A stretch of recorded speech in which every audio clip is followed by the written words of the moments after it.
right, welcome to this week's episode of DoubleLine Minutes. I'm Jeff Mayberry with Ryan Kimmel. Yo, yo. It's just after 10 a.m. here Pacific time on March 14th. Ryan, tomorrow is the Ides of March, so make sure to hunker down and beware of the Ides of March. Will do. And also, I always think of it just always makes me think of the band Ides of March and their song Vehicle, which I listened to this morning already, and I'm sure I'll listen to it again later today. If you don't know that one, check it out. But let's get into the where are we for the week. Interesting week. We hit correction territory yesterday. Market S&P 500 closed in correction territory. That's down 10% from its highs on February 19th. We had a little bit of a rebound today. So right now S&P is down 8.3% from the February 19th highs. But a couple fun facts from the correction territory. This is the seventh fastest correction going in the S&P 500 with data going back to 1929, and so from February 19th through March 13th, pretty fast there, a few weeks. Interestingly, 3 of the 7 fastest drawdowns or fastest corrections, I should say, in the S&P 500 have occurred when Trump was president, including that COVID drawdown, which obviously wasn't his fault. And we're at a point now where you kind of got a pretty good bounce today. Sentiment, all the sentiment indicators were pretty bearish in the middle of the week, as you would imagine. So we were talking about it on our team chat yesterday, and people, whether they're starting to kind of nibble back in. But the S&P did end the week down, or I guess it hasn't ended the week. As of recording, it is down 2.5% on the week. Looks like the only winner, or I guess 2 winners here. Energy up 2.5%. Utilities up 1.4%. Your big losers were consumer discretionary down 4.5%. Consumer staples down 4 and change. Tech was right in the middle there, down 2.4%, which kind of drove a lot, or kind of market levels in terms of their returns. Russell 1000 down 2.5%. Russell 2000 down just under 2%. Growth down 3%. Russell value down 2.2%. And NASDAQ can't get out of its way and down 2.7%. NASDAQ is now down 11.7% from the February 19th. I guess it wasn't the peak in the NASDAQ, but it's pretty close to the peak. So we'll call it almost the peak there, down almost 12%. And the S&P equal weight down 2.4% on the week, trying to compare versus the from that February 19th high. S&P equal weight is down 5.7% versus the 8.3% from the market cap weighted. So S&P equal weight offering a little bit of diversification there in the stock market. Shifting our focus to bonds, if you did what Sam Lau and I used to call the Rip Van Winkle portfolio and just woke up, you just wake up on Friday mornings to see what would happen, you would look at it and you say, oh, 10-year is at 430, ended last week at 430, so not much going on. 2-year 4 flat and today, and 4 flat as of last week. So really not much going on, but there was some kind of intra-week vol. As Monday, you saw the 10-year rally by 9 basis points. Tuesday, give some of that back and was up by 7 and kind of rounded it out with 3 or 4 basis point moves on Wednesday, Thursday, and Friday here. So with that kind of unchanged market, as you would expect, the ag was up 5 basis points, getting some just earning that carry over the week. The winner and the only positive was U.S. Treasuries up 20 basis points. That's really more on the kind of 5-year part of the curve, rallied a couple basis points. So that's why you're getting that 20 basis points there. Agency mortgages were flat. Your investment grade credit was down about 10 basis points or so. And then your non-index sectors, high yield bank loans and emerging markets, were your big losers. Kind of the riskier sectors kind of moving in sympathy with the stock market. High yield down 35 basis points, bank loans down 1/4 point there, and emerging markets down 15 basis points. So a pretty quiet week in the bond market. And, Ryan, you'll get into the macro side of things. At least we got our way out of the inflation week there. But to kind of round it out, commodities, Bloomberg commodity up 1/4 point. Energy, surprisingly, the loser, down 2.2%, given that energy was the winner in the stock market, but the loser in the commodity market. Industrial metals up almost 2%. Precious metals up 3.5%. And looking at it, gold is up 3%. I see spot gold right now is at 29.98. So has spot gold. I was up over 3,000 earlier today, and futures were above 3,000. And it was interesting. I did see some market research come out, or Wall Street research come out, and they were like, gold futures above 3,000, new price target 3,100, and is it going to raise it 100 bucks a troy ounce there every single time you kind of break that new level? Seems like that if that's going to be the case, that's could be you don't even need AI for that job. Just raise it by $100 every time you break it. Couple thoughts on the price action we saw in the financial markets this week. I think the notion that came out on Friday afternoon with the current administration saying that markets and the economy need to go through a detox period. I don't really think markets really appreciated that comment, and sounds rather draconian, like they want us to basically take some pain up front. So I think markets really kind of got on the back foot, or continued on their back foot, off those comments we saw at the end of last week. And those growth concerns just continued to elevate.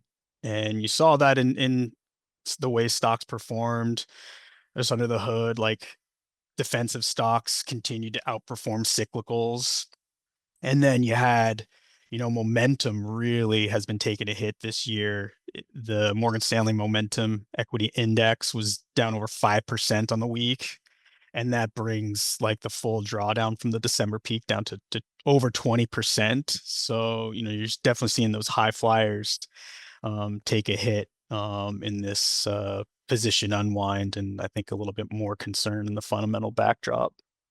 Yeah, I think that's right, and it'll be interesting to see whether this short-term correction has been enough pain, or whether there's more pain to come. And we did get a bounce today, so it'll be interesting to see whether that continues, or whether people were just there was some concern about a government shutdown, Yeah, and that seems to maybe have been averted for tomorrow. And I think maybe we're getting a little bit of a rally on the no government shutdown, at least over the short term. definitely. All right, well, let's get into macro side then. Alrighty. So front and center this week on the economic data front was the inflation data. We had February CPI and PPI releases. Um, and what I thought was interesting is that the dynamic and the market reactions were like the polar opposite to the CPI and PPI prints from last month. So this week we had CPI, which came out on Wednesday, and the headline and the core number were softer than expected. You had headline CPI up 22 basis points month over month. That was lower than the consensus of plus 30 basis points, and much lower than the January reading of 47 basis points. And that brought down the year over year number down to 2.8 which was 2 percentage points slower than the previous month on that year over year basis. And encouragingly, we also saw CPI ex food and energy. That decelerated as well. That was up 23 basis points month over month versus the consensus of plus 30 basis points, and significant deceleration from previous month over month, which was 40 plus 44 basis points. And so we saw that year over year number decelerate down to 3.1%, which is still elevated, but believe it or not, that's the lowest reading we've had since April 2021. Um, and the underlying components had all softened as well. We saw the super core, which is core services ex shelter, that rose by 22 basis points month over month, which was significantly slower than the January read. And that brought that core or super core number down to 3.8% year over year, which was a pretty dramatic softening from the previous month. So it does look like we did, and we highlighted this on on our call during CPI week, which was, you tend to see this January effect where the data comes in a lot hotter than expected, and you do see a bit of a reversal in the following month. That being said, though, the inputs from CPI that go into the PC price number were a bit stronger. So a lot of economists upgraded their model forecast for PCE prices, particularly the core number that we'll get at the end of this month. And they also upgraded it post PPI, which I'll get into as well, which we got on Thursday. So the producer price index, that also came in softer than expected for February. You had final demand, which was flat month over month. The consensus was expecting a positive 30 basis point increase, and that's a significant slowdown from January, where we saw PPI move up 61 basis points. So again, it looks like you're seeing a bit of this, January effect within the PPI data. And you saw a significant deceleration in the year-over-year numbers. That came down over 0.5% down to 3.2%, which was lower than the consensus, which was expecting 3.3%. And then if you limit it to the less volatile components, the core PPI, which is ex food, energy, and trade, that also came in softer than expected, up 20 basis points versus the plus 30 basis points from expected, and softer than the 33 basis points from the previous month. So we saw that on a year-over-year decline to 3.3%. But similar to CPI, the PPI components that feed into PCE were also a bit hotter than many economists had estimated. So they upgraded their PCE forecast for February, following the CPI numbers and then the PPI numbers. So you saw a bit of a rise in treasury rates following the numbers, despite the soft headline numbers, which I think is interesting. And right now, the consensus is calling for core PCE to increase around 30 basis points month over month. You do have a lower number rolling off for the year over year number. So we could see the year over year actually tick back up to like 2.7, 2.8. So definitely something to watch in the final. I think it's the final day of March, as the Fed pays a lot of attention to the core PC numbers when adjusting monetary policy. Yeah, that'll be interesting because the Fed meeting is next Wednesday, and Jay usually talks about what the forecasts are for PCE. He talked about what Wall Street assumes is what it's going to be and how they react to that. But if you get like a two cent in any chance of a rate cut, I'm looking at it right now. It's a 0.8% chance of a rate cut on Wednesday. So it's not 80, not 80%, but 0.8. And so, there's not going to be a rate cut, and it really is going to depend on, whether this is just a bump or whether this kind of continues. And it'll be interesting to see kind of how Jay Powell kind of positions it, as it's an aberration or the start of a trend. Totally. And then we also got some labor data this week. I kind of skipped over it, but on Tuesday we got the JOLTS data. That's the Job Openings and Labor Turnover Survey. That actually came in a bit higher than expectations. There is a bit of a lag with this data, so we just got the January print this week, but that showed that job openings rose by 7.74 million. And if you look under the hood, there was actually some positive themes. You saw the quits rate that actually improved to 2.1%, which was a 9-month high. And I take this as a sign that employee confidence has improved a bit on the margin. But again, this is lag data, and before we really saw the sell-off in equities, which can impact sentiment, which is a really good segue into the data that we got this morning, which was the consumer sentiment data from the University of Michigan. That came in pretty it was a I don't even know how to explain it. It was a very significant decline in sentiment, and when you look under the hood, the deterioration was really across the board, across all the different sectors and age groups. The the University of Michigan, even in the report, they say that we saw consistent declines across all groups by age, education, income, wealth, political affiliation, and geographic region. So I'm pretty sure that covers all the bases there. And it really was driven by expectations declining to the lowest levels since July 2022. So you're really seeing the political uncertainty, the talks of, heightened tariffs and the tit for tat, trade war rhetoric that's starting to eat into sentiment.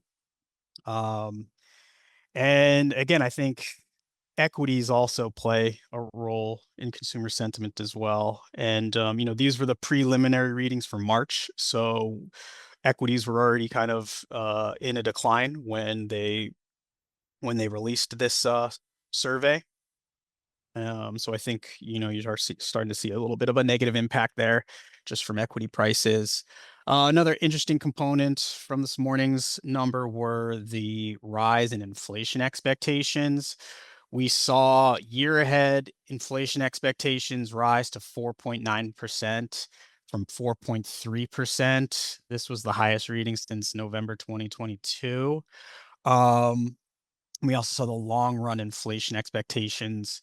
They surged to 3.9% from 3.5% the previous month. And this was the highest reading since 1993, I believe. Um, I think this component and a lot of the underlying readings in the Michigan Consumer Sentiment Survey need to be taken with a little bit of a grain of salt, just because they can be skewed by political affiliation. Particularly, it looks like the inflation data. Like, if you look at the different political affiliations, like Democrats have believe that inflation is going to skyrocket, and Republicans don't think that inflation is really going to be too much of an issue. And I will note that, if you look at, market-based inflation measures like, break evens for, 5 year to 10-year horizons, they're at, 2.3 to 2.5. So we're not really seeing that feed through into the market-based measures. So I would just, caveat that pop that we saw in the consumer inflation expectations with that. And with that, that wraps up the economic section. Yeah, it was interesting to hear you talk about the jolts and how it's so lagged, and end of January seems so long ago. And so much has changed since then, and you kind of see that in the sentiment. So it'll be interesting to see. I know it's like another month until we get the February JOLTS data, but whether that was kind of the peak in optimism, well, the peak so far this year in optimism, let's say, and how things kind of shift from there. Because obviously your job openings data is very much a forward-looking measure of like how well do you think things are going to go? Is it are we going to be hiring? And certainly seems like that has shifted in the past 6 weeks. But as you said, we get into next week is a pretty busy week. We get the all important retail sales numbers on Monday, St. Patrick's Day. It is the retail sales.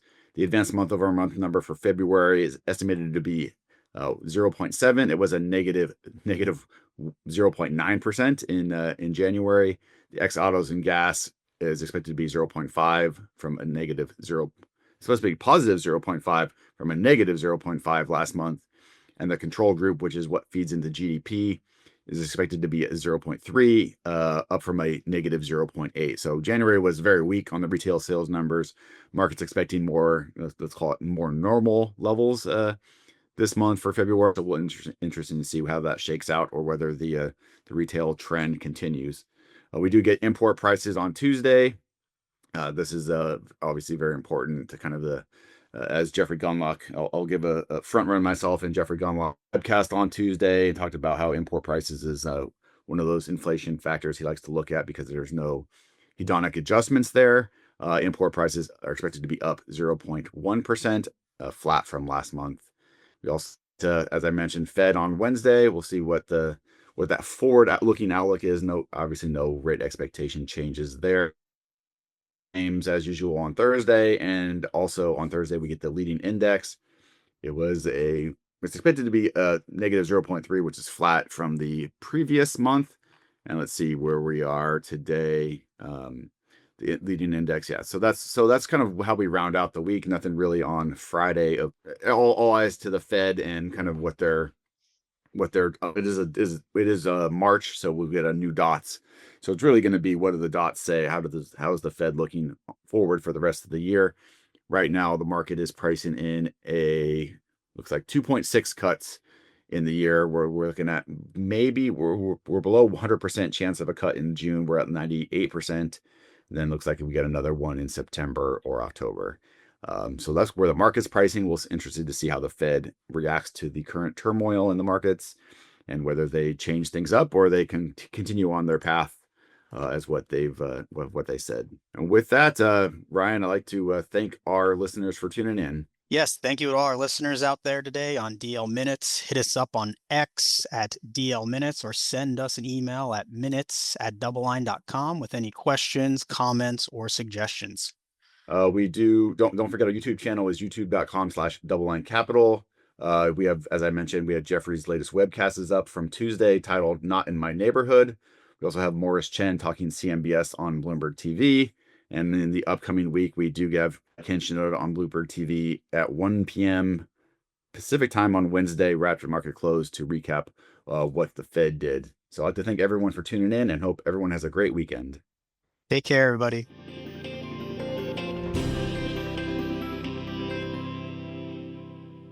This presentation was recorded on the date indicated.